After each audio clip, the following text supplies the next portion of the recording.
All right, so chapter 2 is all about inequalities. Solving them and stuff like that. So first we're going to talk about the vocabulary. So very important lessons, things you need to know.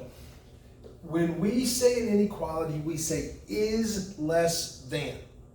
The phrase less than, if I say x less than 2, that's a subtraction problem. If I say is less than, that means this symbol here. All right? Is greater than is that symbol, the greater than symbol. All right?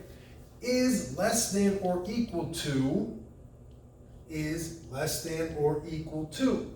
Is greater than or equal to is this symbol. Write it in your notes so you have this down with the symbols. Also, you need to know what it means graphically. So if we look here, we look at the 4 graphs, you see a couple of differences. One, the less than is shaded to the left. We'll talk about that, but that's how that goes. Greater than, the numbers greater than 2 are on that side of 2. Okay? The big difference between these two and these two is the filled in circle. So if I look at 2, is 2 less than 2? No, they're equal to each other. So it's an open circle. 2 it would be false. It doesn't work. 3 doesn't work, 4 doesn't work, 5 doesn't work. None of those work. All the numbers over here do work. So an open circle is necessary on these two symbols because the number itself is not true. Now we get down here, is 2 less than or equal to 2? Yes, less than or equal. It's equal. So that would be a true statement. That's why it's a filled in circle when you have the or equal to part. So make sure you have all of this written in your notes. It's going to come up a lot in this chapter. So if we say a number W minus 3.5 is less than or equal to negative 2. So that would be W. If it tells you what variable to use that variable. Minus 3.5 is less than or equal to negative 2. So that's what number 1 would look like. Number B. 3 is less than. So there's our phrase, a number n plus 5. 3 is less than a number n plus 5. And C. 0 is greater than or equal to. So we have 0 is greater than or equal to twice a number x plus 1. Twice a number x plus 1. So when you are reading these, the is less than or equal to, is less than, is greater than or equal to tells you which one of those symbols you're going to use, and then you need to interpret the other parts to write your inequalities. All right? Next, a number B is fewer than.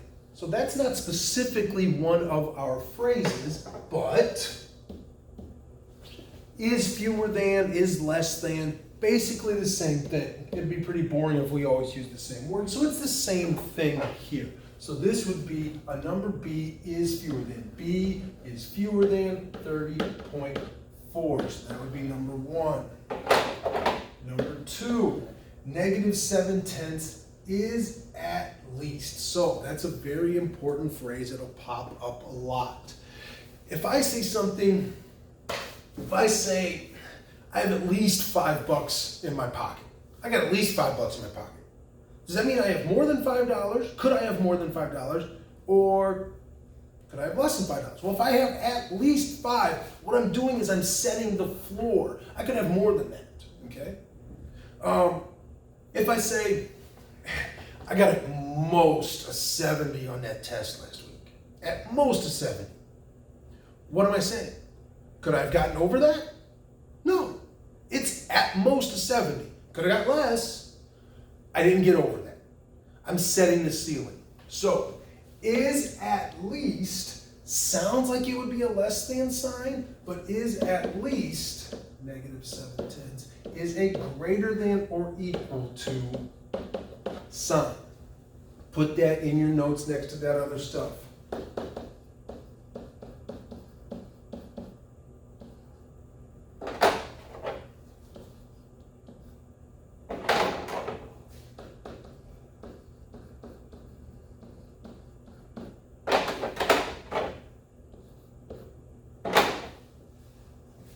You need to know those two phrases. Is at least greater than or equal.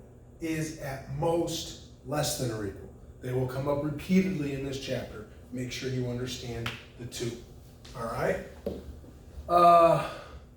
So this one's a little bit different. It says, tell whether -4 is a solution to each inequality. So what they want you to do here is plug in -4 and then tell if the answer is true. So if you can't read it, it says x plus 8, sorry, no equal sign, is less than -3. So I'm going to plug -4 in, work it out, and see. So -4 plus 8 is 4. Is 4 less than -3? Nope, it is not. So the answer is no, it failed. Okay? I'll do B. It's -4.5x greater than -21. So is -4 a solution? Plug in -4. Multiply these two together and you get positive 22. Is that greater than -21? Absolutely. So it is a solution. So if it gives you a number to plug it into the given inequality, check and see if the answer is true. All right? Don't need to work through a bunch of those. So this is hard to read, but I'll put it up here. Graph each inequality. So again, when we're graphing, no equal sign, open circles, equal sign, closed circles. So you probably can't read it. It says y is less or equal to -3. So the graph here, put 0 just for a reference point. -3 is over here. When I see this, that tells me it's going to be a closed-in circle on -3, and it's less than. So you put the closed circle shaded to the left. Now, B is 2 is less than x. Now, here's the deal. You're going to hear me say this about 600 times in this chapter. When we have an inequality that looks like this, if you're not careful, you're going to make mistakes graphing it. So what I want you to do, whenever we have a problem that works out that looks like this, we're going to grab this whole thing and turn it around. It's not a mathematical requirement, it's a make my life easier requirement. So I'm just going to turn this problem around. Now it makes a whole lot of sense. X is greater than 2. So if I go to shade this, 0 for my reference point, here's 2. Open circle, because there's no underline, and I shade the greater than 2 parts. If you do this, and you always have your variable on the left-hand side, whichever way this inequality is pointing, that's the way you're shading.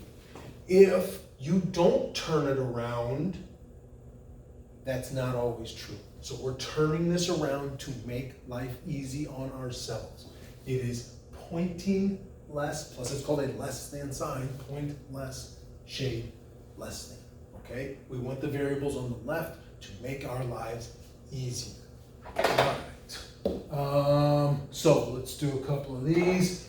1.4 is greater than or equal to G. So again, I'm going to put that on there just for a reference point. Where's 1.4? It's about here. Open circle or closed circles? It's the first thing that needs to go through my mind. Well, actually, the first thing that needs to go through my mind is I need to turn this bad boy around. I want G, turn it around.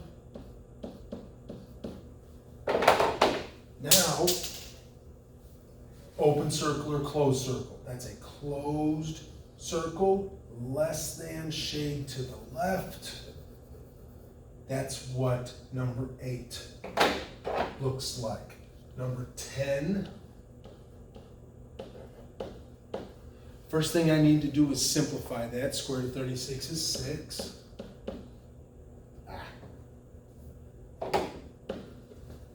Now, is the variable on the correct hand side? Yep, I can work with that.